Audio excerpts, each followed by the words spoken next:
Marlena Fenix, I found you.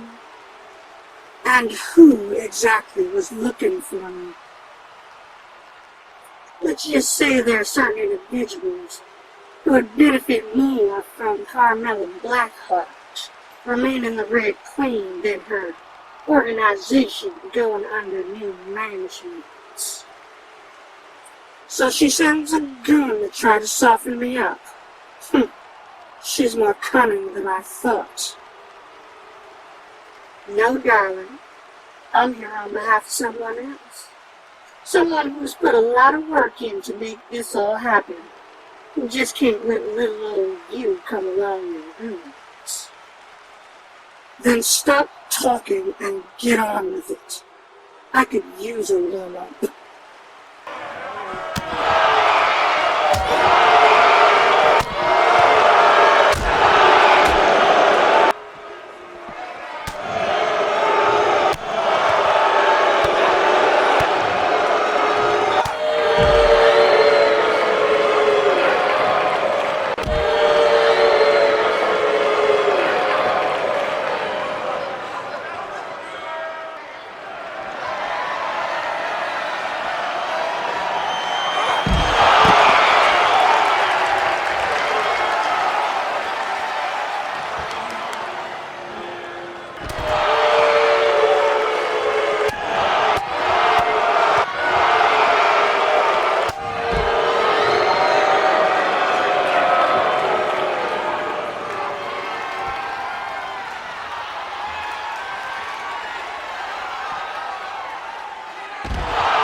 What's going on here? Wait, what? What the hell are you doing? Taking care of business, darling. You wouldn't understand.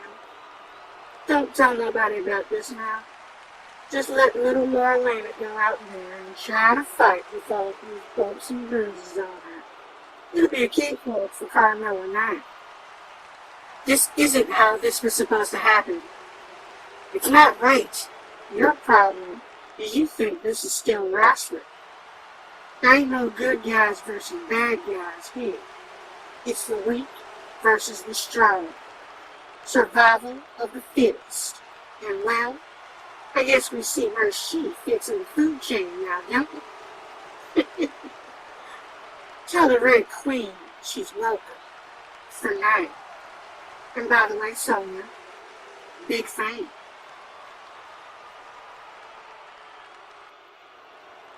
Well, shit.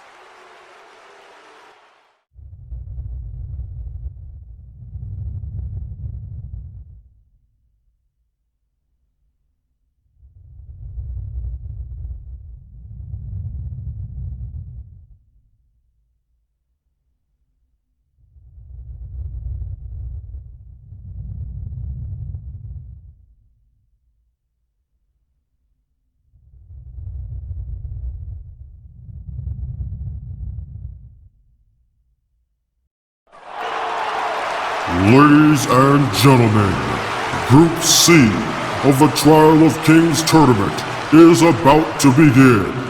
And now, introducing our first competitors.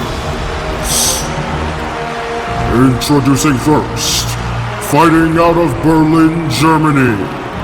This man is a wrestler, standing 6 feet 10 inches tall, and weighing in at 295 pounds. Representing the Proyal Corporation, presenting the King of Sport, Magnus von Schwartz.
And his opponent, fighting out of Amsterdam in the Netherlands. This man is a freestyle fighter, also standing 6 feet 10 inches tall and weighing in at 295 pounds. Representing Alpha Fenix, presenting the Lone Warrior, Solo.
And so we are set to kick off the second half of the group phase here in the Trial of Kings tournament.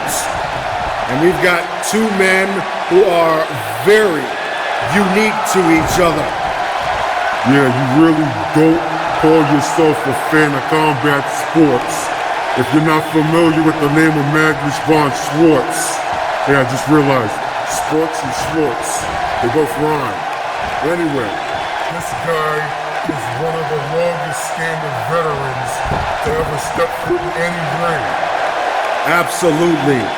The man's reputation precedes him as he just effortlessly slips out of a Fujiwara armbar attempted by Solo. And the Lone Warrior now seems to have been taken aback, but is still up to the challenge to attempt to match grappling skills with the man that they call the King of Sports, a veteran of several different grappling disciplines: Greco-Roman, Pancratian, Aikido, Jiu-Jitsu, you name it. The man has practiced it and mastered it, and he has honed his craft in many fighting tournaments just like this one. But right there, he just ate a standing snap kick by the physical specimen that they call Solo, a man who I have not seen in in-ring competition since the old League of Extraordinary Wrestling. That is the wrestling promotion, for those of you who are new, that predates the Extraordinary Wrestling Association that was rather conveniently founded by the very man who is the primary target, if you will, of this tournament, the King of Fear himself, Riot. He made his in-ring debut the same year as Christian Fenix, who, curiously enough, as I can see on the card here, is actually going to be competing in this very group. Right now, Solo, though, just absorbing a series of signature headbutts by Von Schwartz, but not caving in. He caves in that time, though. Classic offense by the last Lion, who is warming up for something big here. And another headbutt. The man uses his entire body like a weapon. So strikes like headbutts, elbows, knees, open palm strikes, whatever it is that he can throw at his opponent is all fair game. That is why he is one of the most respected and decorated combat athletes on the planet. And he's going for the cover here, but only a 2 count on the first fall of the match. Oh, shot right there to the, looked like almost to the kidney area by Solo on the counter. And he targets the torso of Von Schwartz again with a couple of rib breakers before practically hurling him across the ring. There is some serious power in the hands of the Lone Warrior, but that is not also his game. He's got some agility as well. And did you see that? That is 6 feet 10, 295 pounds, bounding over the top rope. I've called MMA matches for several years, and I've called boxing matches for several decades, and I have never seen the level of athletic ability as I've seen in these competitors in this tournament. This is like a video game. Howard, what if I told you, never mind. Look at Solo here with the bench press. And are you, what the, oh my goodness.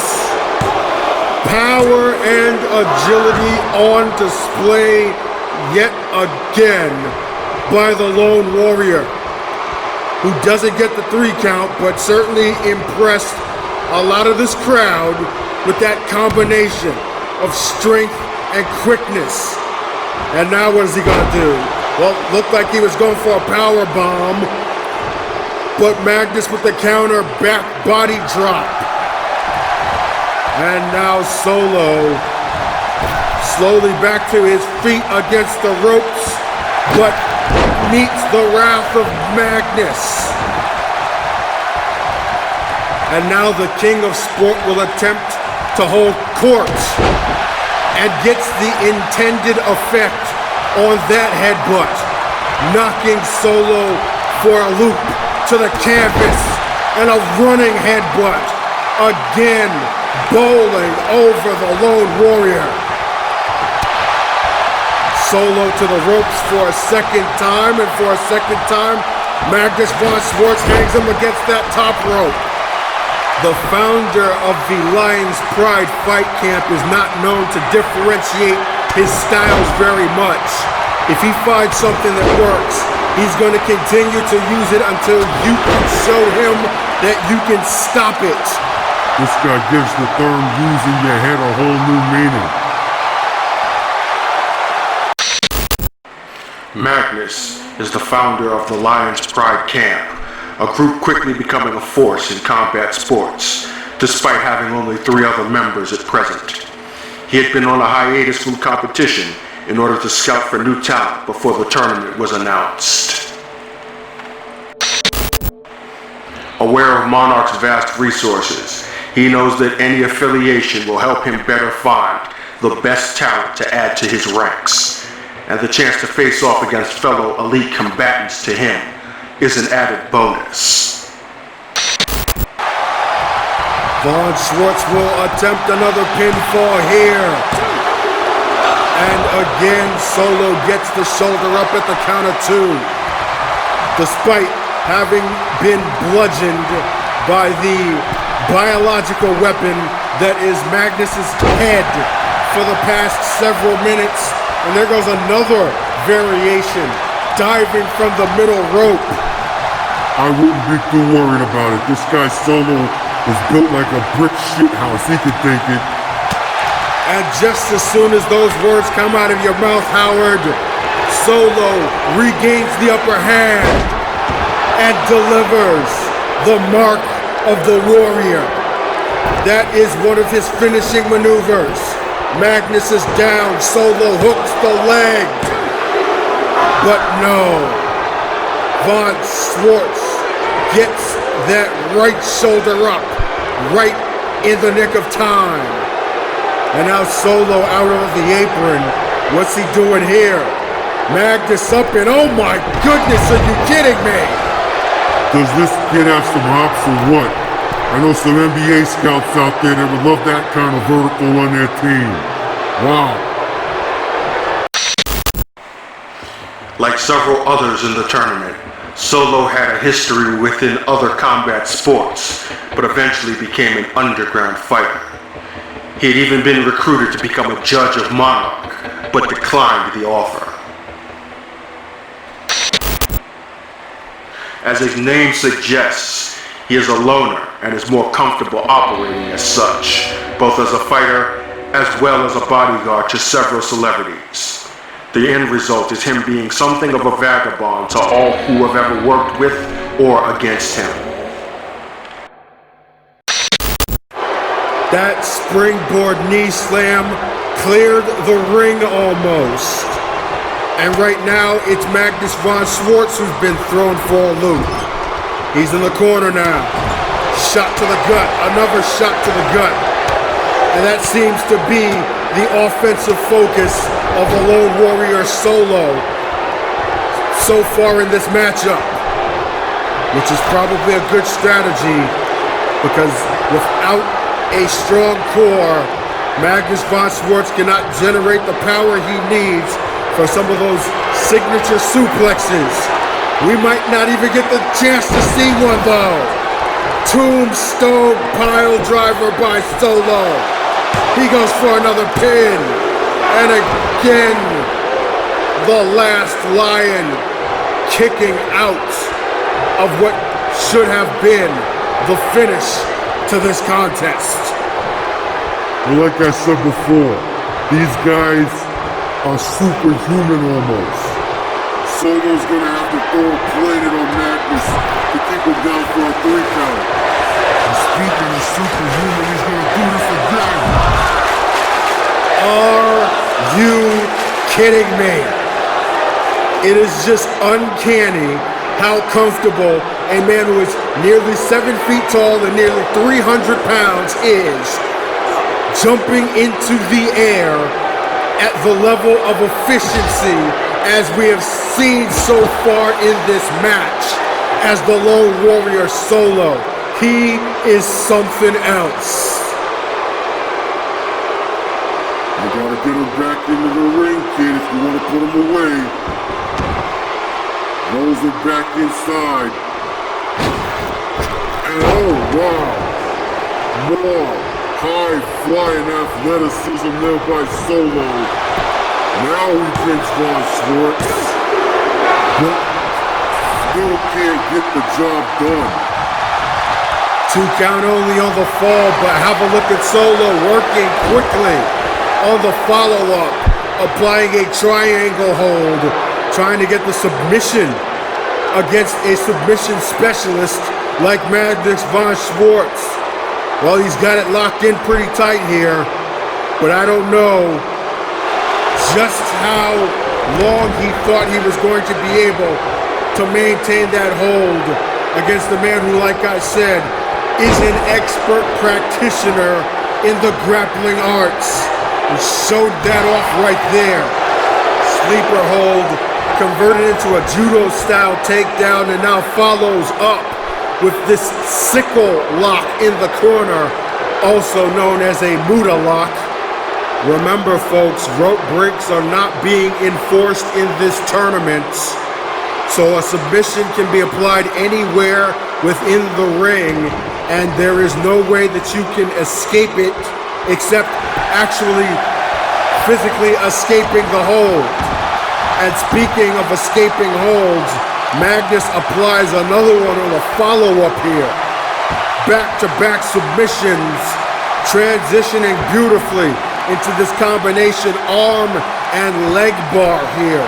Just torquing at 2 different joints at the same time.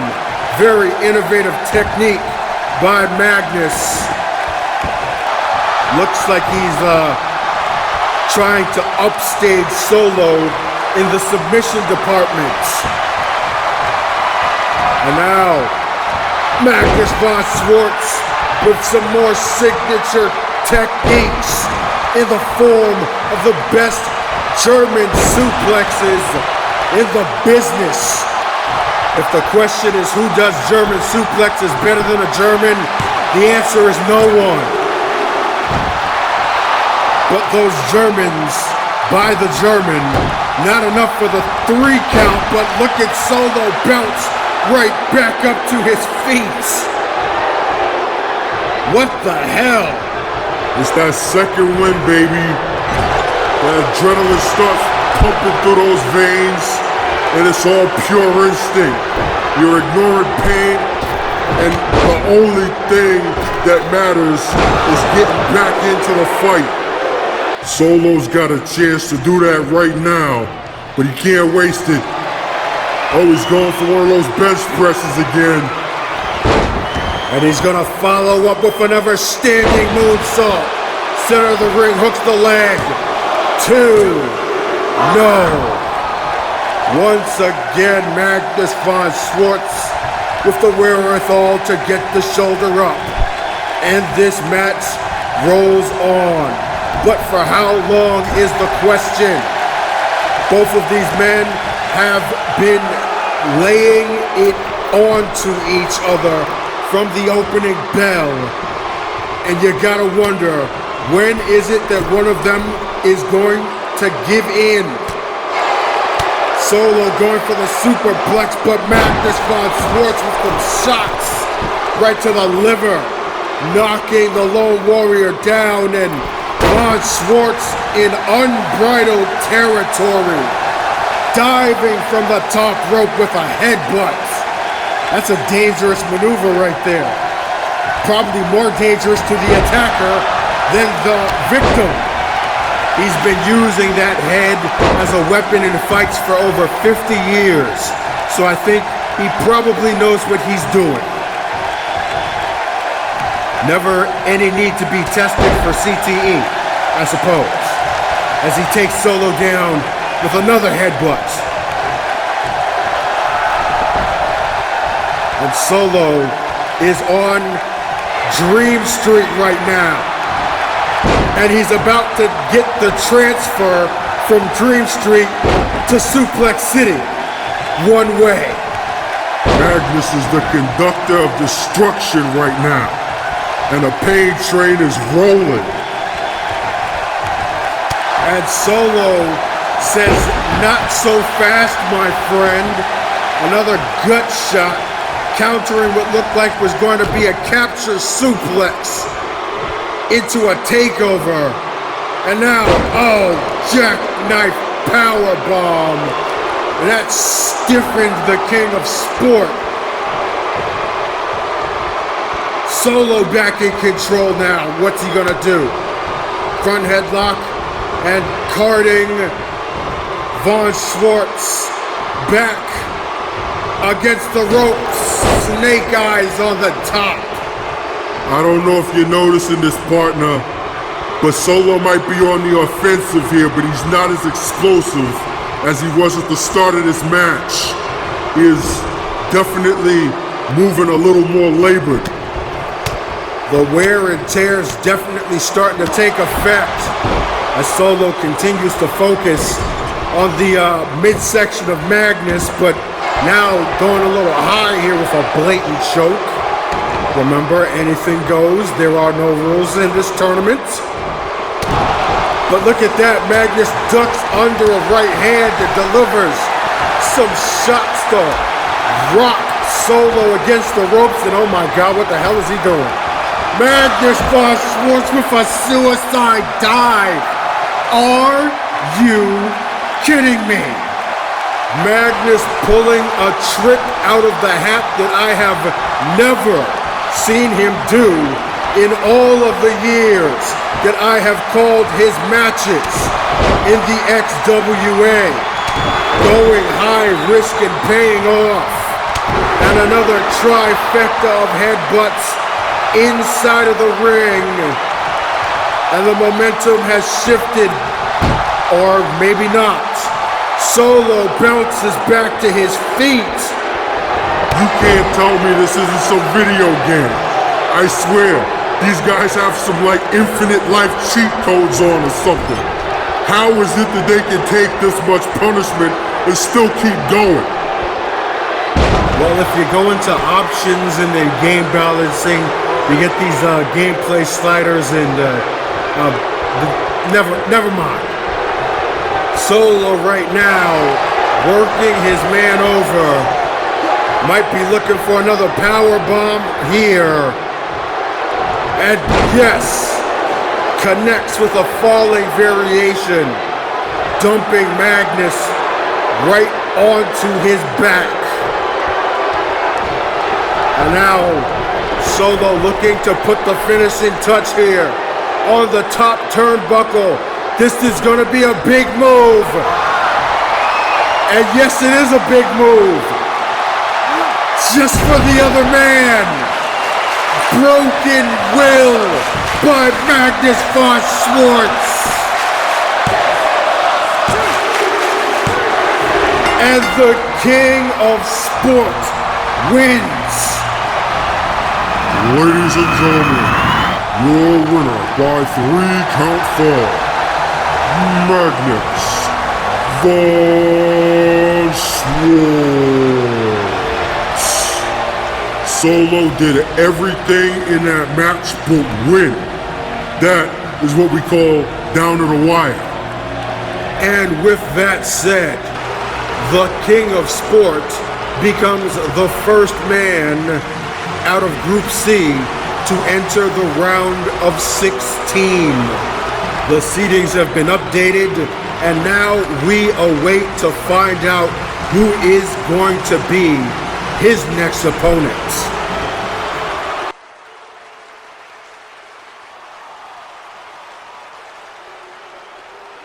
This is your moment, Clayton. Your chance to prove to everyone that you're still a relevant force in the world of combat. Don't let the fact that you're facing the number 2 ranked judge intimidate you. I expect for you to show him no mercy, because rest assured, he will show none to you. I'm not sweating this fool. I saw what he did to Fenix. That's some weak shit. He won't be hitting me from behind. I'm coming at this vanilla gorilla face to face. And there ain't no rules in this tournament, so I got a special surprise for him. He gonna know how we do things in Shot Rack.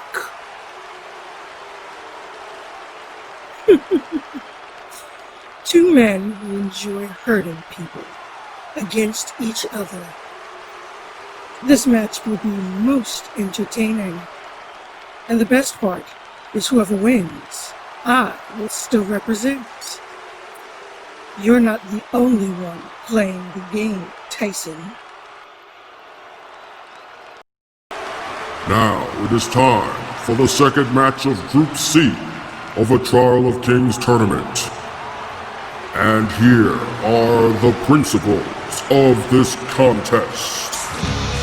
Introducing first, fighting out of parts unknown. This man is a brawler, standing 6 feet 11 inches tall and weighing in at 355 pounds. Representing Admiral, presenting the final judgment, Gunnar.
and his opponent, fighting out of Chicago, Illinois, USA. This man is a wrestler, standing 6 feet 6 inches tall, and weighing in at 255 pounds. Representing the Frost Corporation, presenting the Chicago Bully, Clayton Lang.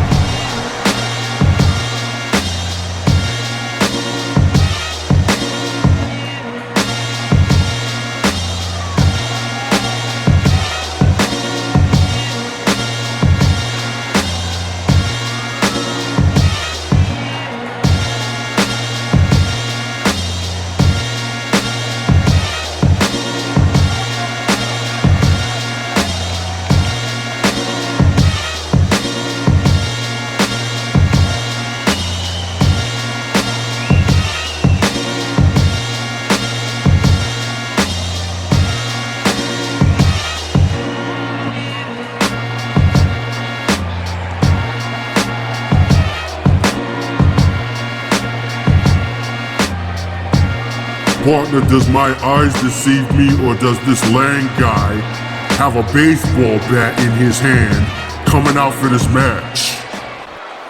Nope, that is precisely what you see.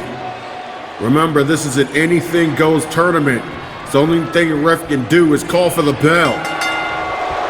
And now Gunnar taunting Lang. I don't think that's a wise decision. Trying to get under the skin of a man who is brandishing a weapon.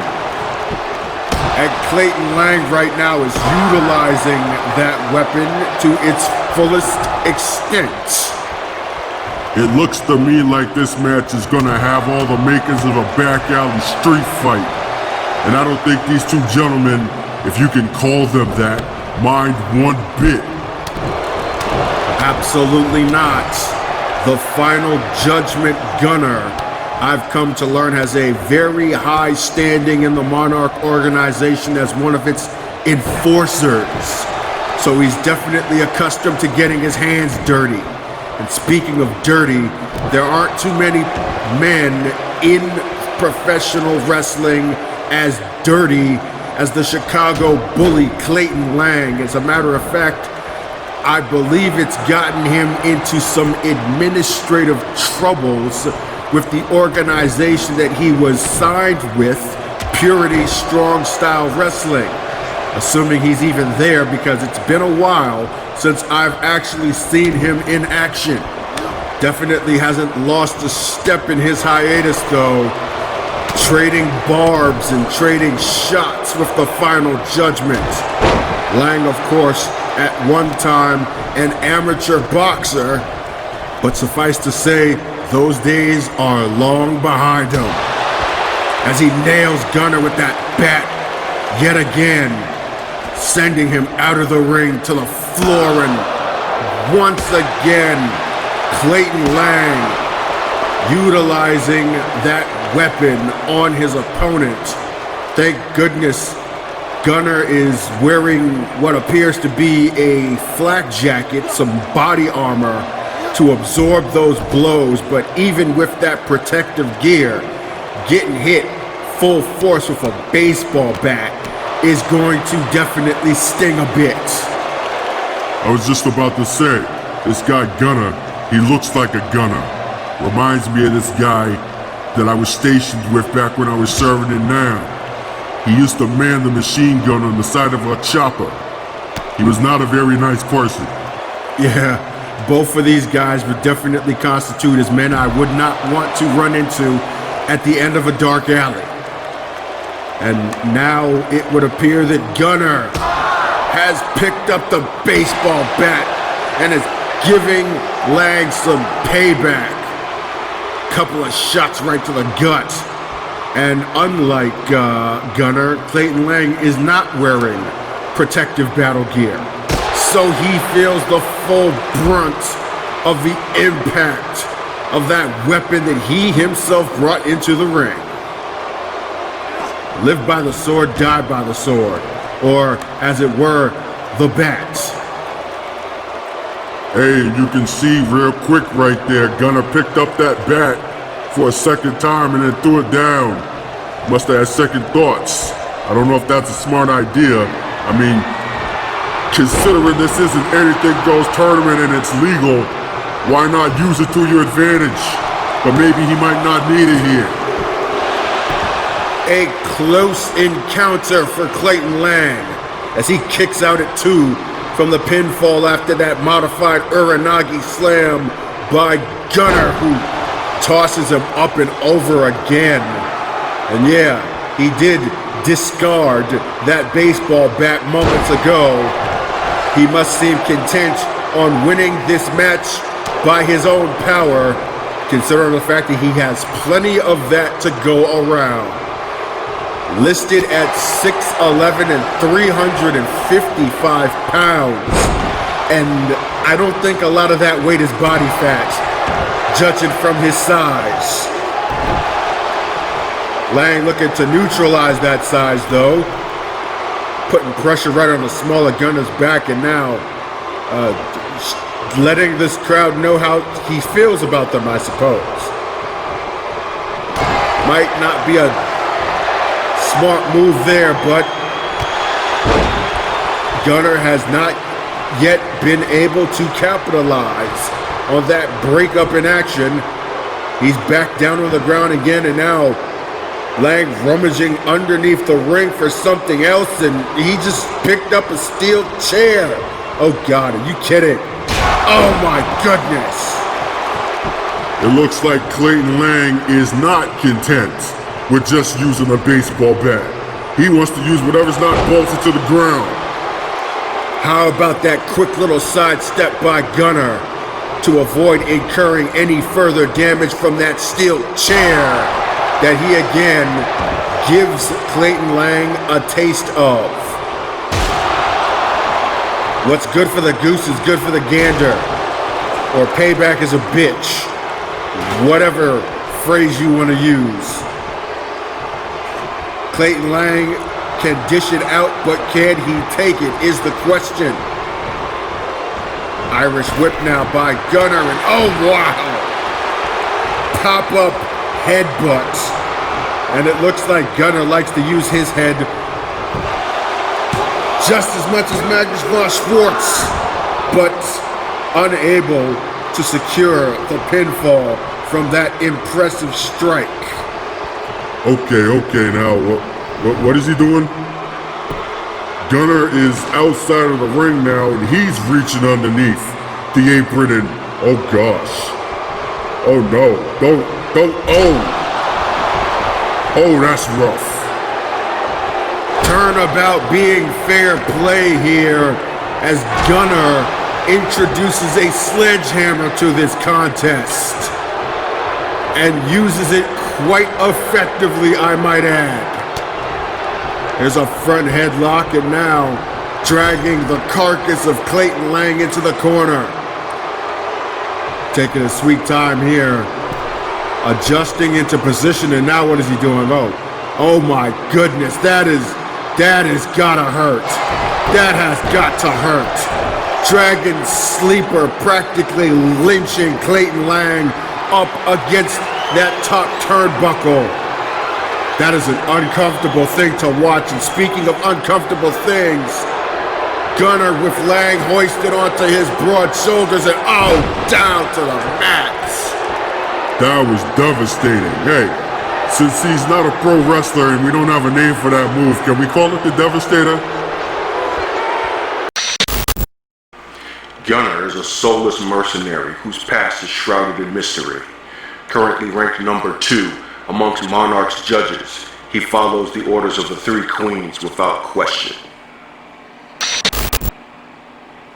It was by order of the Ivory Queen that he infiltrated the venue hosting XWA's takedown and attacked former world champion Christian Fenix. The act was meant to be a warning to the Blackheart siblings, but it has escalated into something much more. It's a little too cliche of a name there, Howard, but it was devastating. I'll give you that much. Speaking of devastation, Gunnar again reaching under the ring, and this time he pulls out a table. To quote the legendary Joey Styles, things are about to get extreme. And now Gunnar whipping Lang into the corner.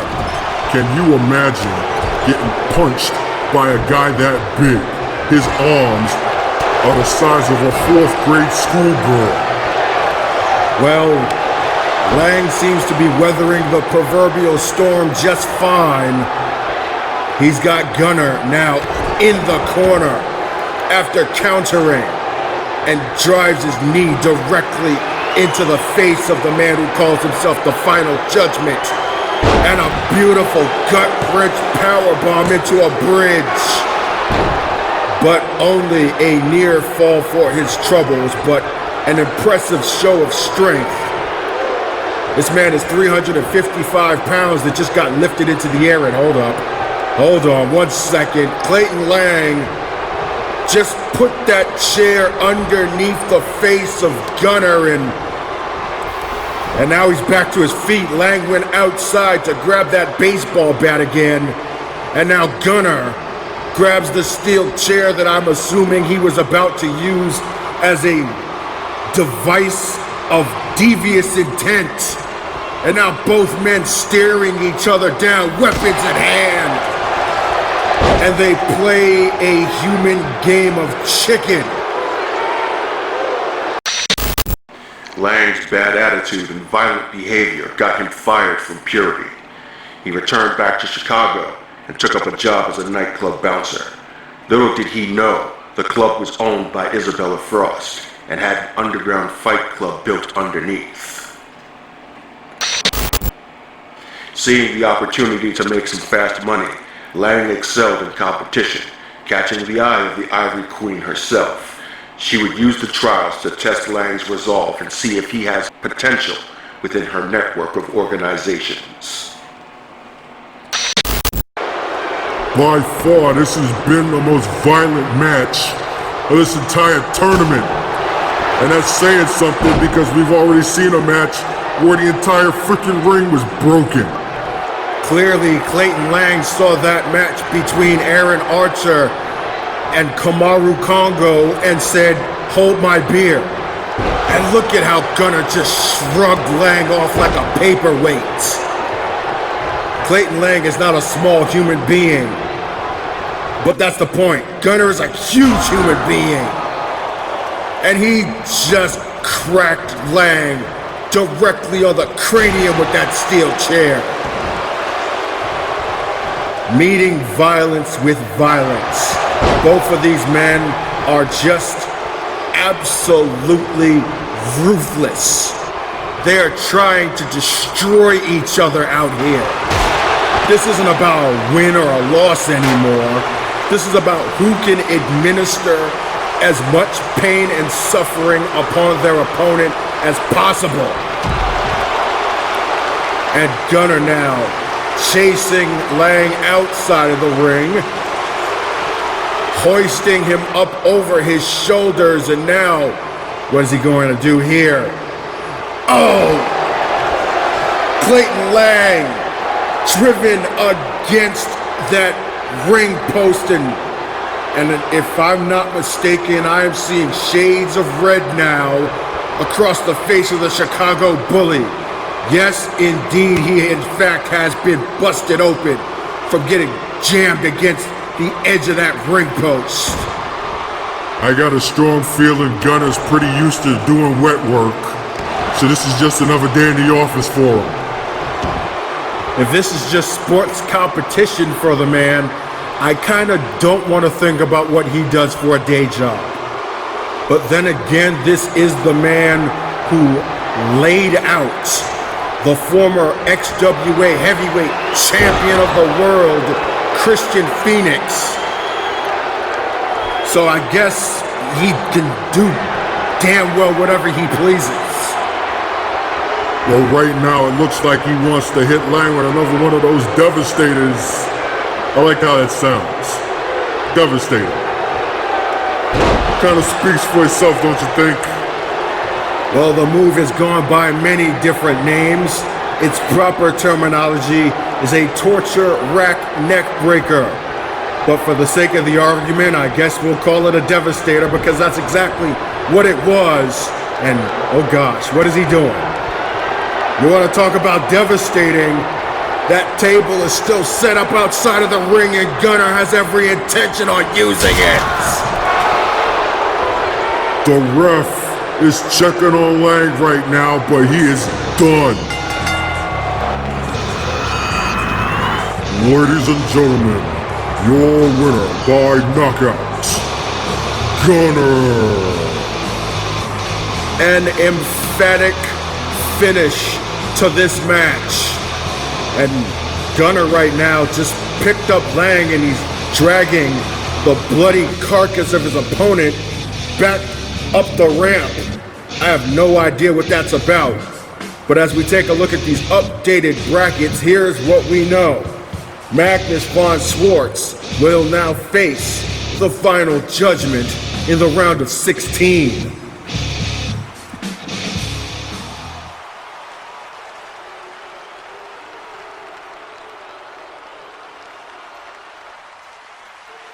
My darling Clayton, such an impressive display. You passed your test tonight, with flying colors, I may add. What the hell you talking about, Isabella? I lost. I'm thinking like a damn faucet right now. Your problem is you see only in black and white, wins and losses. I may be the Ivory Queen, but I live in the gray. You see, the one thing more valuable to me than someone who's willing to administer pain on my behalf is one who is willing to receive it for me. Your battle scars are blood tithing to me. A declaration of loyalty that says that you will serve well, even to your last breath. Get yourself patched up, Clayton. You and I are going to have a wonderful relationship. Gunnar. The name is of Nordic origin. It means brave and bold warrior, yes? You're most certainly bold, but brave. That remains to be seen. You talk as if you know who I am, or what I'm capable of. Old man. Oh, I know exactly what you're capable of. I saw it out there in your match. I saw it when you attacked Christian Fenix. You're a beast. An absolute monster who thrives on chaos and destruction.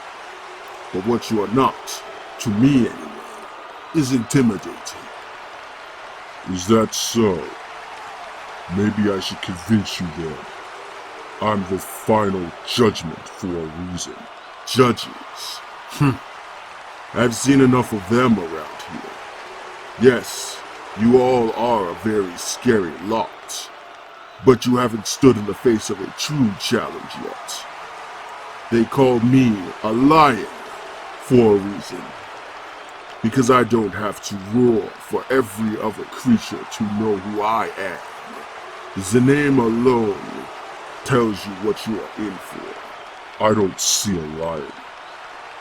I see an old man whose time has passed.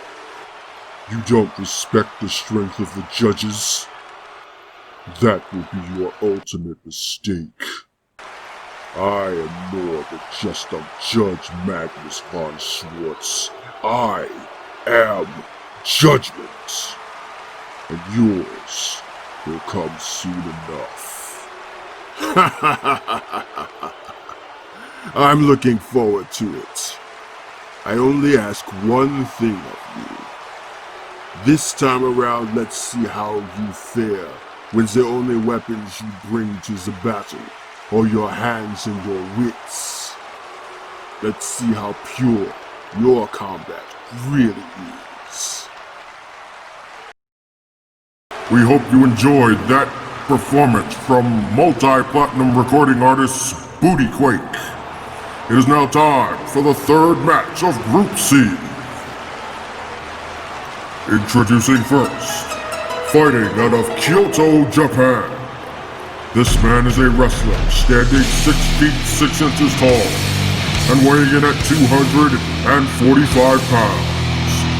Representing the Jinrai Corporation, presenting the Hidden Blade, Katashi.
And his opponents, fighting out of Coldwater, Michigan, USA.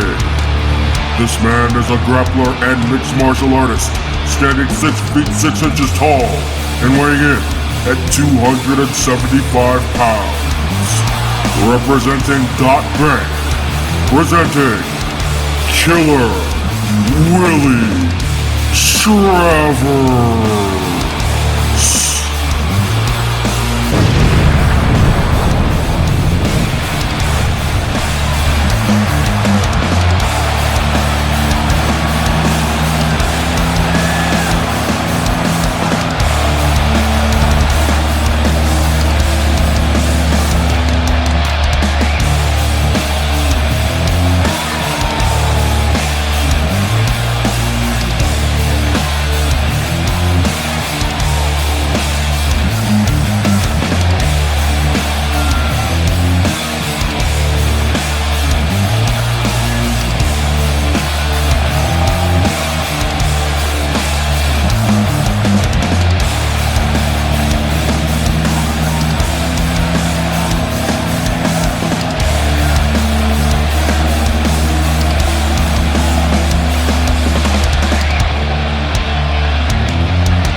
Okay, Howard, there's a term we use in the wrestling business called stiff to describe an individual who hits particularly hard with full force.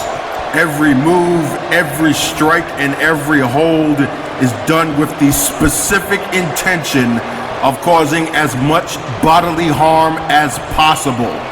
There are no two men, I believe, in combat sport who exemplify the term stiff more than the two men standing in the ring currently grappling against each other right now. Katashi may very well be the most dangerous man on View Japan Pro Wrestling's roster, and the reputation of Killer Willie Travers precedes itself. Multiple-time world champion in both professional wrestling and mixed martial arts. A legend in every sense of the word. And this is the very first time that these two men are locking up. Something of a dream fight, if you will. And at the early going, it's going exactly as I would have expected it to go. Well, there's a lot of words being exchanged in this feeling out process. So whatever reputation these two guys have, they most certainly ain't sweating each other. Oh! Katashi just paintbrushed Travers. A disrespect in that slap. But a counter there by Travers, and he follows up. Answers back with some open palm strikes of his own. This has become a back and forth striking battle here. Some kicks by Katashi and follows up with another combination. 3 to the gut and then a roundhouse straight to the face.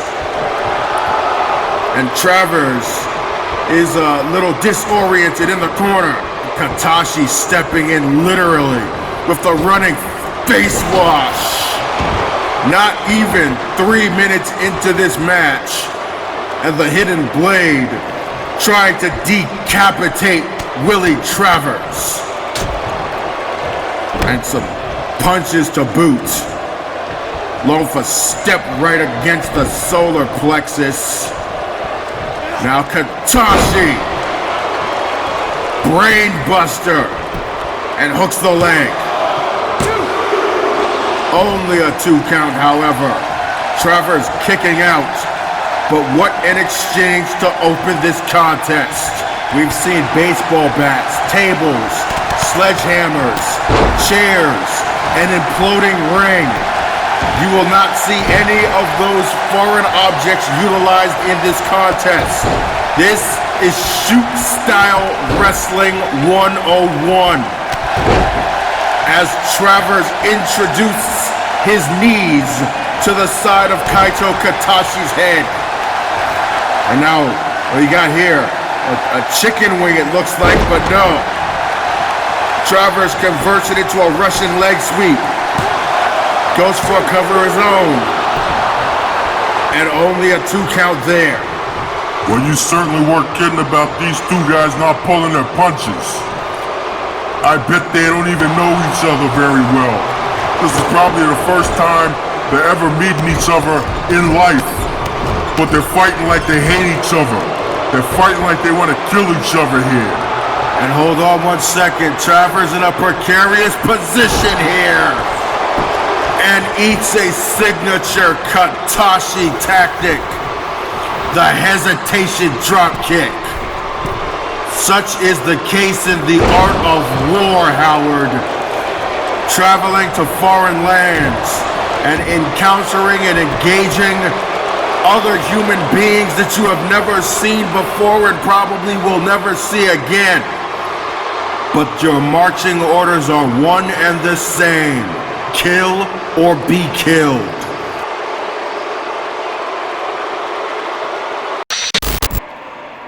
Katashi is a disciple of the legendary Iron Hammer, Koga Kobayashi, and a member of his strong style squadron in View Japan. Their mantra is might is right, and the group are proponents of the brutal King's Road style of wrestling. Kaito in particular is the most reckless and violent among them, a character trait that has made him a favorite to some, but hated by many others. Either way, he seeks ever enthusiastically to continue to sharpen his sword in battle. And have a look at this. Travers fighting his way out of this hole, dropping some elbows right into Katashi's face. And look at this. Shoots in MMA style and goes to town. Taking him to Pound Town here. Ground and pound 101 as demonstrated by one of the masters. The man simply known as Killer. And when you walk around with a nickname like that, you've got to be pretty damn dangerous. And Willie Travers fits the bill to a T. Big backdrop suplex there.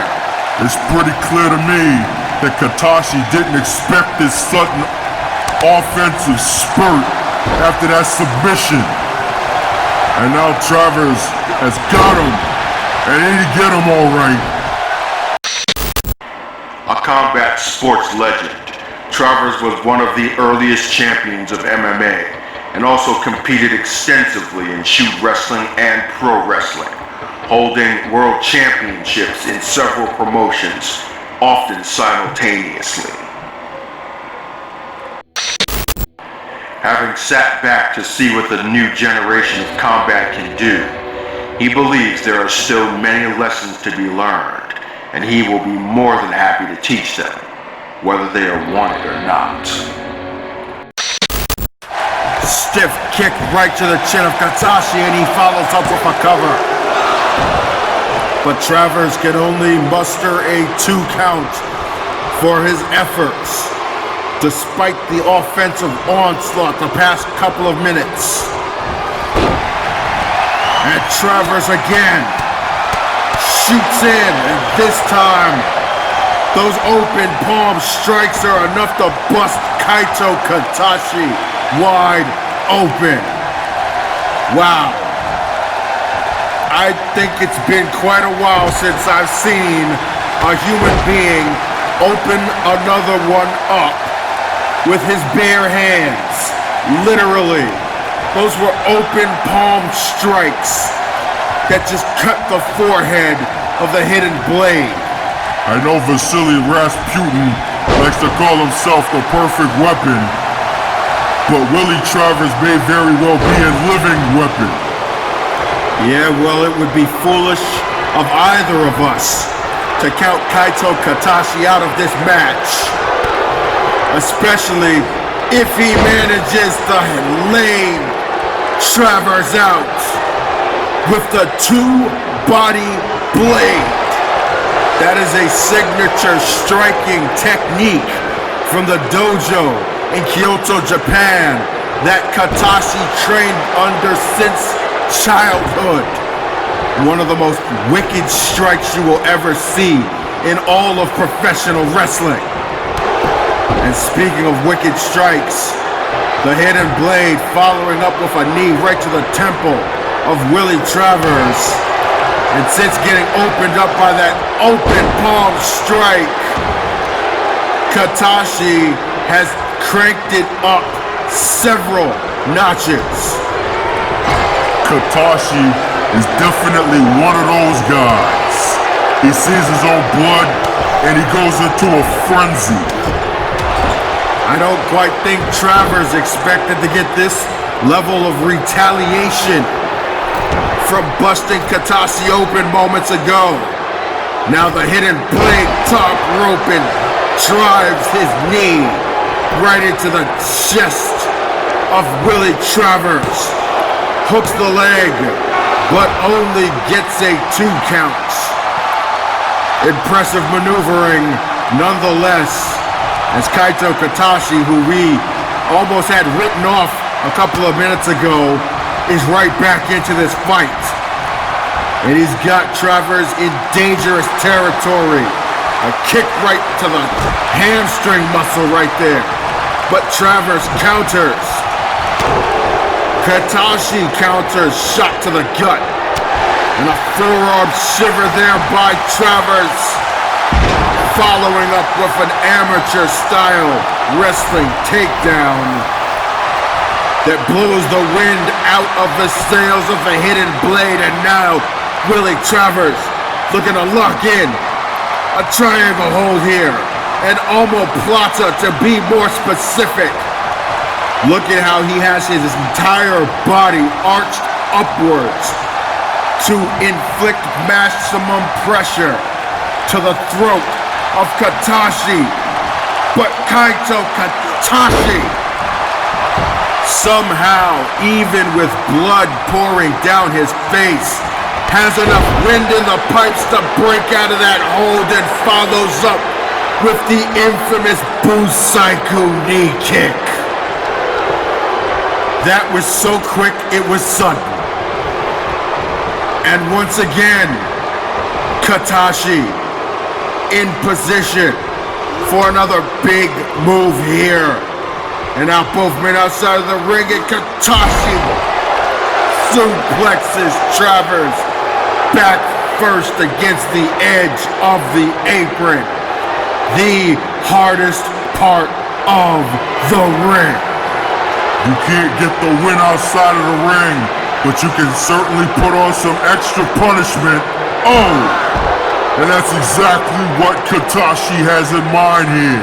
GTS 18 executed to perfection by the Hidden Blade, who rolls Travers back into the ring and adds a little oomph to his re-entry, right to the side of the head on that kick. And I don't think Katashi is quite done with the kicking.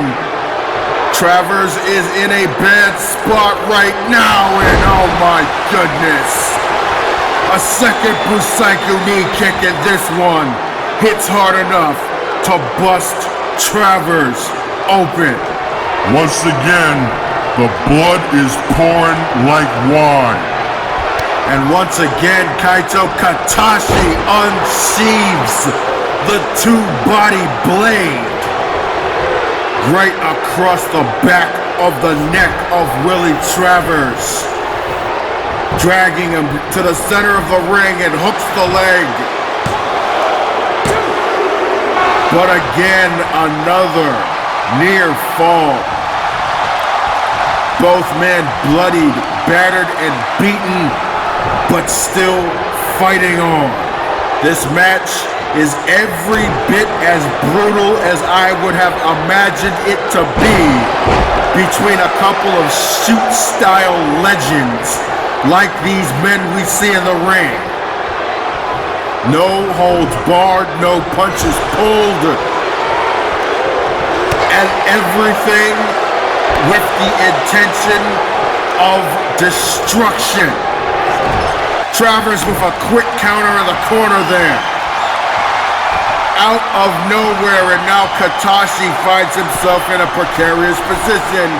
Travers to the top and goes over, digging both knees right into the breadbasket.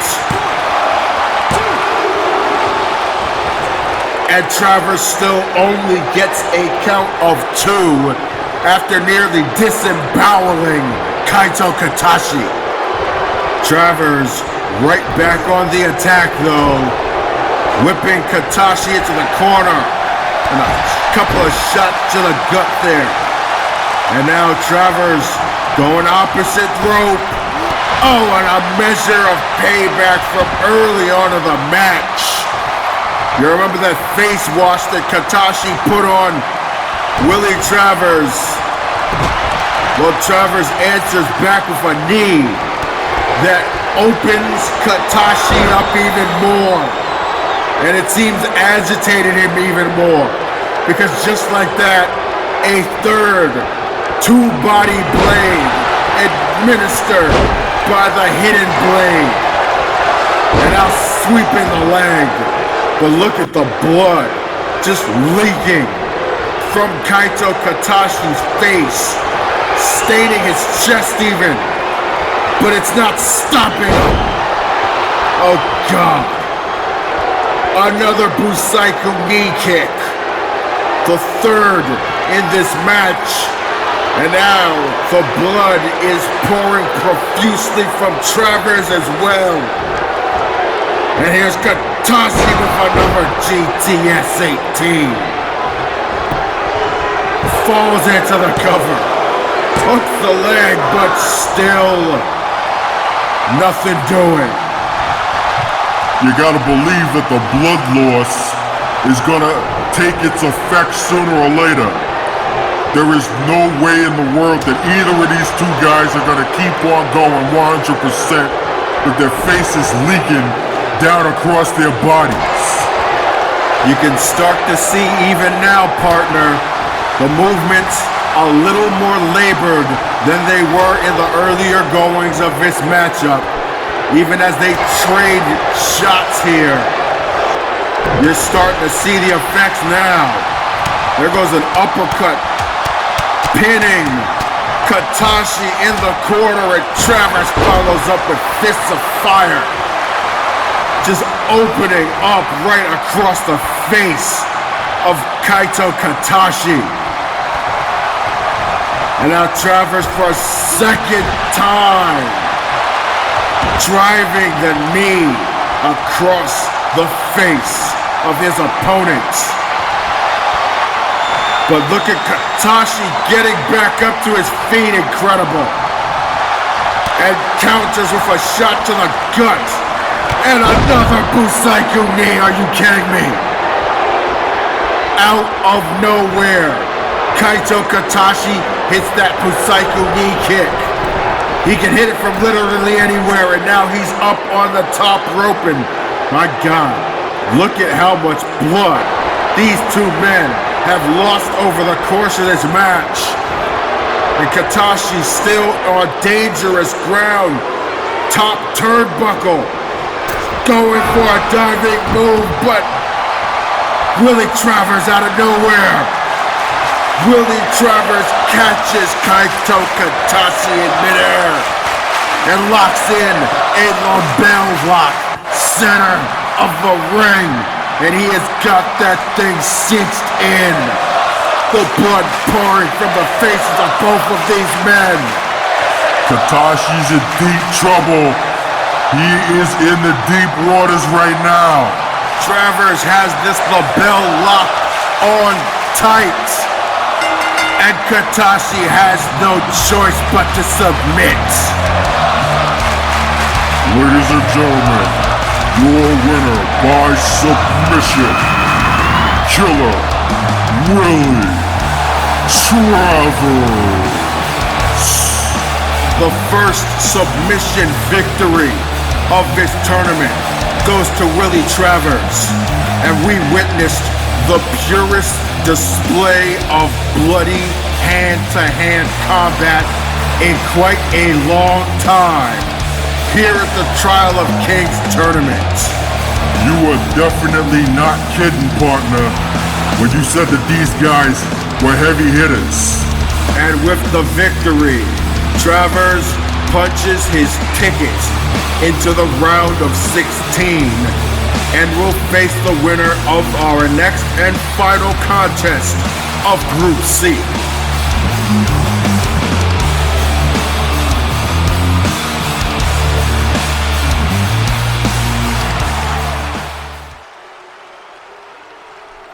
You wanted to talk. Well, I'm here now, so talk. Is that how you're going to treat me?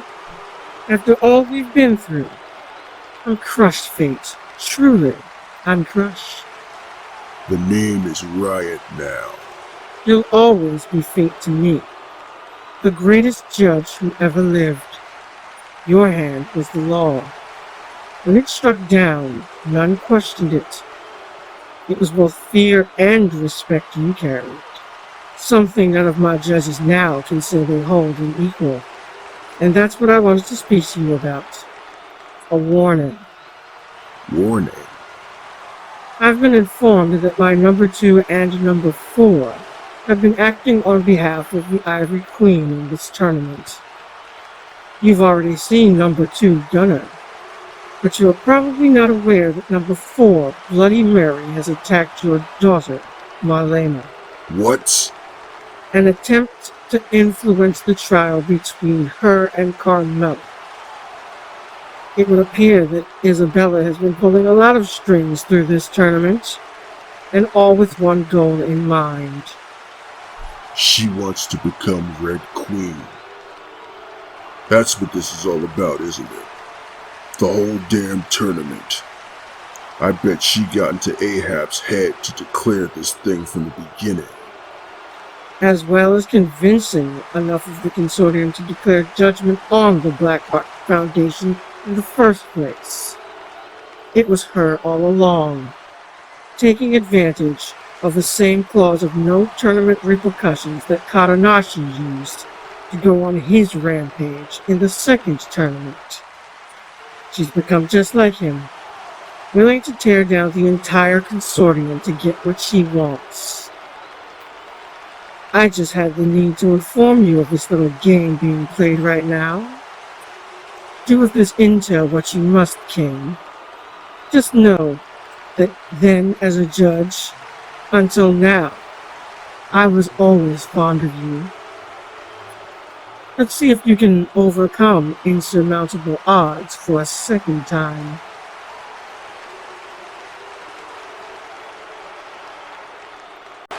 Ladies and gentlemen, the final match of Group C is about to begin. And now, here are our next two competitors. Introducing first, fighting out of Athens, Greece. This man is a grappler, standing 6 feet 6 inches tall and weighing in at 275 pounds. Representing the Kalos Corporation, presenting the Spear of Justice, Andreas Themistoklis.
Christian, I thought I'd find you here. You've lost some weight up top, it looks like. It's the mark of a new era for me. It looked good, but I'm not about looks anymore. I know about this tournament you entered. I suppose it's too late to convince you to back out. Afraid so. The contract's already been signed and sealed, and I'm headed out in 2 days. Do you have any idea what you're getting yourself into? This isn't some regular tournament you've entered. It's underground. No rules. You're going to be standing against some of the most dangerous men in the world. I only care about one of them, boss. The man who took me out. The man who cost me a chance to reclaim the world title. If he's there, so am I. I even got them to put me in the same bracket as him, to ensure that he and I settle up. The judge, you mean? He's a mercenary, Christian. Taking you out is probably the least he's done to another human being. Yeah, then we'll see if he can take what he can dish.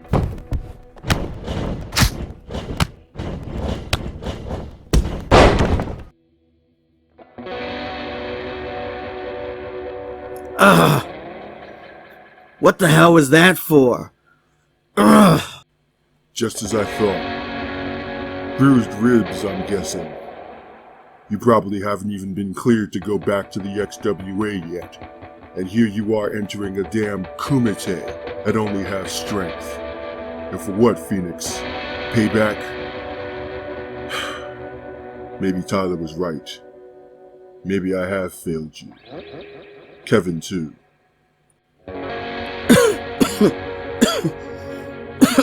What are you talking about?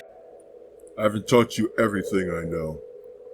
There's one thing that Riot told me, and the rest of that first class, that I carried with me for years but never told you, because it's a one-way street. Once you go down it, there's no going back. He called it Sorrow's Road. The moment you accept that the only way to become stronger is to detach yourself from all things. Love, admiration, fame. All those things are just distractions that separate good fighters from great ones from legends, and legends from gods or monsters. He told us once that he had to stand in the presence of monsters among men, and the only way he could have stopped them was to become a bigger monster. And at that moment, everything that he had close to him suddenly had a distance.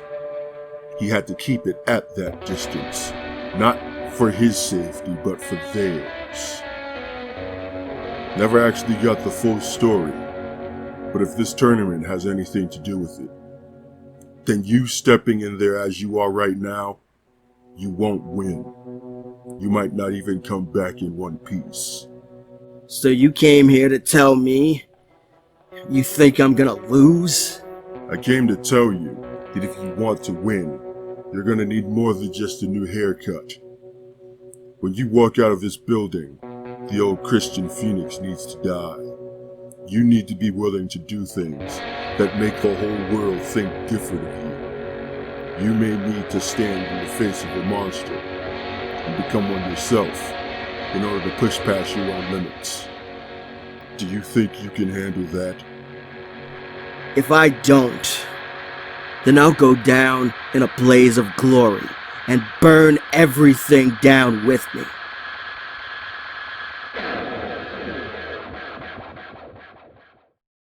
It looks like they're both walking the road now. We'll see where it all goes.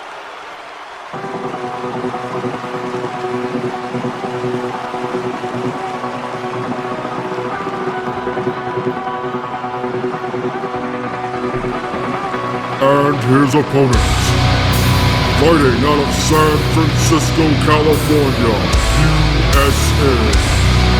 This man is a wrestler, standing 6 feet 6 inches tall and weighing in at 240 pounds. Representing the Kronos Corporation, presenting the man on fire, Christian Fenix.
Of all of the men who have entered this tournament, the appearance of Christian Fenix, of all people, has to be the most shocking entrant by far, considering the fact that the last time that I saw him was getting laid out at XWA Takedown. He was carted off by EMTs, and that's the last thing we heard of him. There was no official injury report made regarding his condition after the brutal backstage assault. And yet here he is. And he's not in there with any slouch either. This Themistoklis guy, he's got some pedigree, doesn't he? Absolutely, Howard. The man who calls himself the Spear of Justice. A branch off of the Marstorius family tree. The illustrious wrestling family that also includes former XWA World Heavyweight Champion Angelus Aurelius, formerly known as Orion. And of course, Legionarius, a member of the XWA faction known as World's Finest, amongst many others within that family that have found themselves in competition in promotions around the world. Even the patriarch of the family himself, still an active competitor, well in his 60s, I may add. Of course, let's not take anything away from the pedigree of Christian Fenix, himself, of course, a former XWA World Heavyweight Champion, product of the legendary School of Hardcore, which of course was founded by the man who we will see in Group D of this very tournament, the King himself, trained under the Evolution of Combat John Payne. This man has been destined for greatness. He achieved that greatness by beating Andreas's cousin, Angelus, at XWA Solstice to earn the championship of the world. But of course, that was probably almost a lifetime ago compared to where we stand right now here in this tournament. Right now, Fenix is not standing at all after taking 3 lariats. Themistoklis with the pinfall and only a 2 count. Fenix manages to get the shoulder up, but Andreas with a kick to the small of the back. There goes an elbow right to the breadbasket by Fenix and follows up with a standing knee slam. Perfectly executed. And using his knee for a second time, this time to the lower half of the body. Into the small of the back. And now Fenix locking Themistoklis up here. A kind of a crucifix chin lock. Very similar to the one that we saw used in the last match. Fenix taking some cues from watching previous encounters in this tournament, it would seem. Attempting to go for the submission finish, but nothing doing there, and Themistoklis charges in with the running neck breaker, and Fenix rolls out of the ring to regroup. The Spear of Justice immediately on the follow, but now Fenix fighting back, right hands, knife edge chop, and a counter strike by Themistoklis. Turns him around and face first onto that padded flooring at the ringside area. Now Andreas using that incredible power of his, dropping the man on fire face first against the hardest part of the ring. Themistoklis doesn't seem to be letting off the gas right now. He is definitely on the offensive here. He's turned it up a notch and hasn't let up since the submission attempt by Fenix moments ago. Here's Themistoklis. Irish whipping. Oh, baby, the power of the Spear of Justice. He just launched Fenix almost 10 feet into the air. But no dice on the pinfall attempt afterwards, but wow.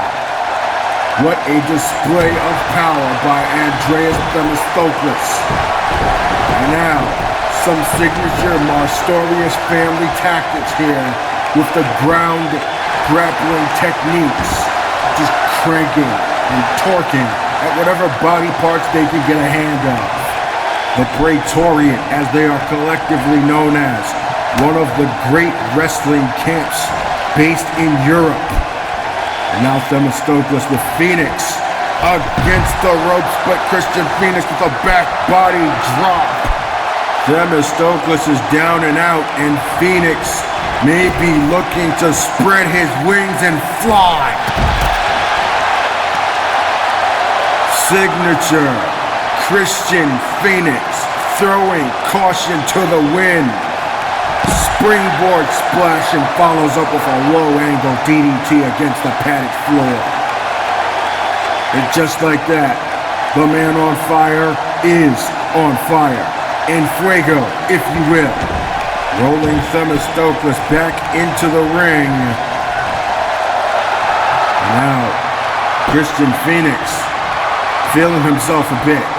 Themistoklis again on shaky legs and eats the Phoenix Smasher.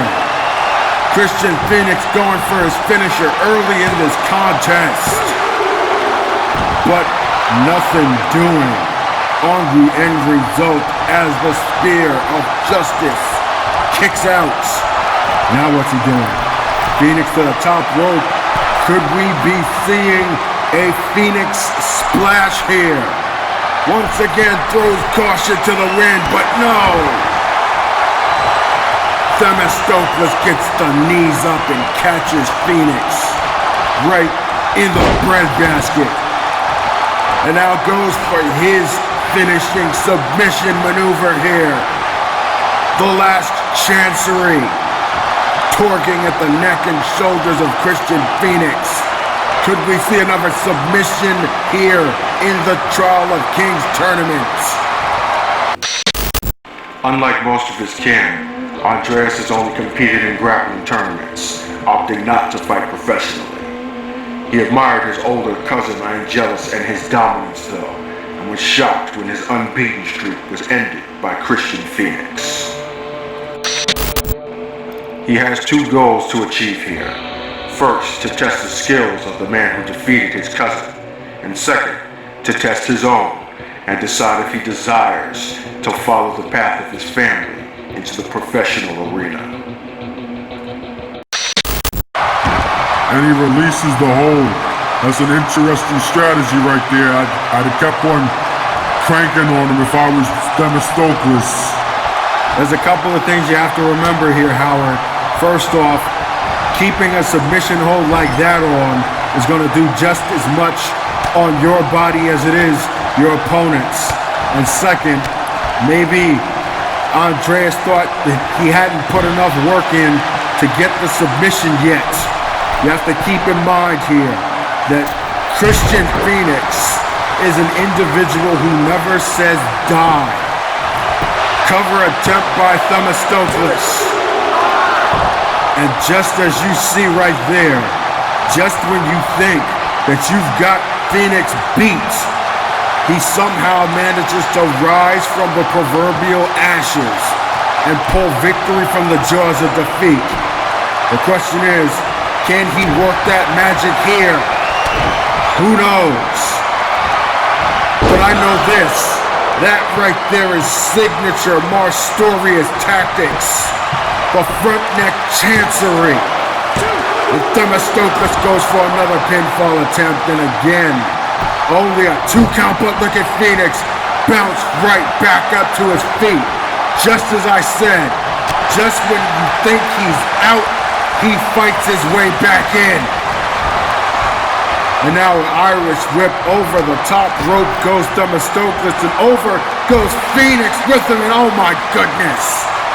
Are you kidding me? Springboard tornado DDT over the top. And Themistoklis crashed head first onto the edge of the apron. I'm surprised that didn't bust him open, but it most certainly has caused some big damage. He is still not getting up on his own power. Now Fenix dragging the Spear of Justice back into the ring. He might be sensing the beginning of the end here.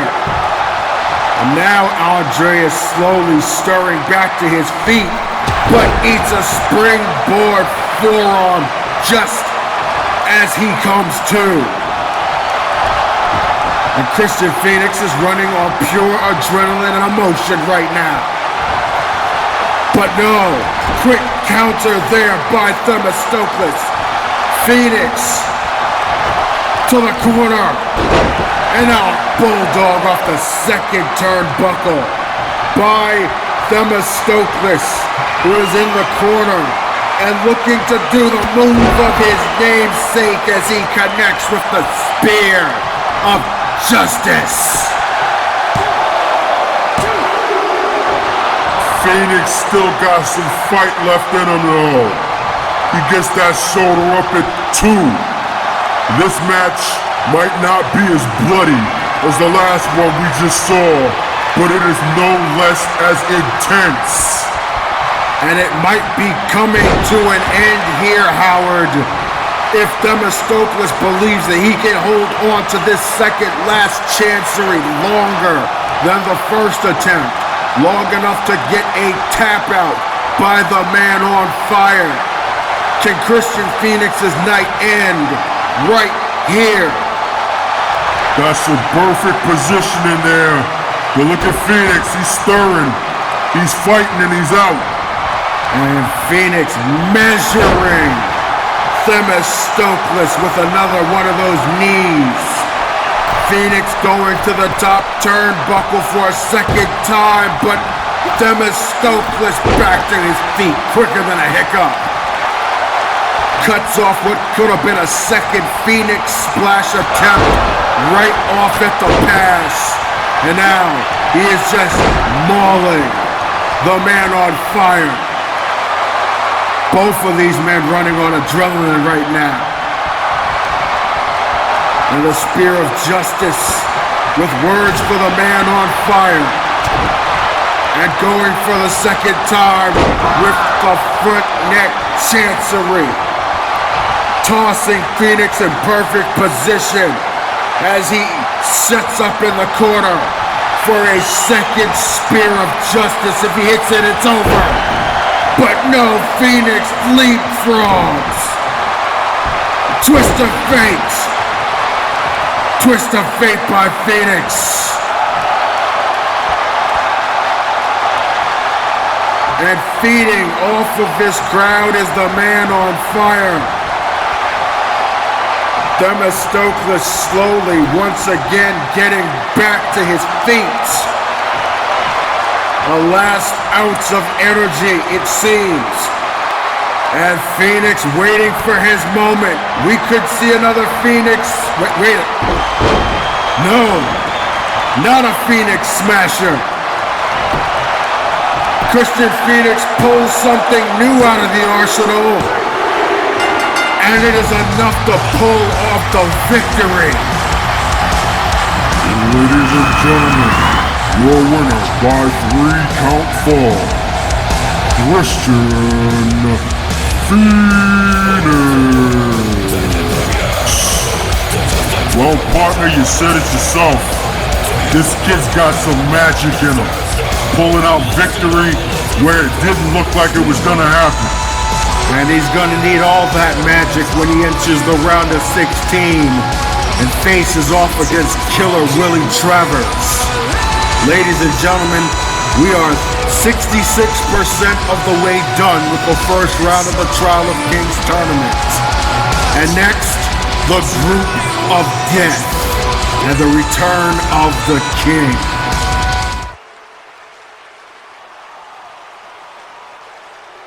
Fenix, I got the answer I was looking for out there.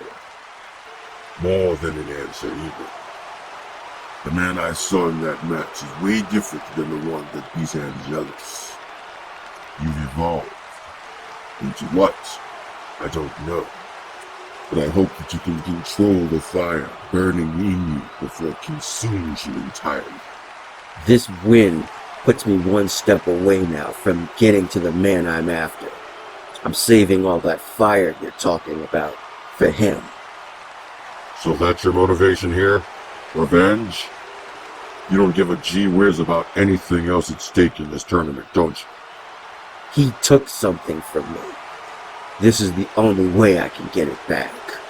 Yeah, that's unfortunate. I thought I was getting the illustrious former XWA World Heavyweight Champion here. The man who defeated the God King Orion and the Blade Master, Victory Musashi. All I see is a sulking little kid with anger issues. I'm afraid you're not going to have your moment with Gunnar, because if you step in the ring with this kind of attitude, I will break you, boy. Just another person who underestimates me. When are you all gonna learn that I always rise to the occasion? This is an XWA kid, and I'm not so honorable as Themistoklis as to give you the benefit of the doubt. If you even think of looking past me in the round of 16, you're going home on a gurney. I don't have time for this shit.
You better make time, Fenix.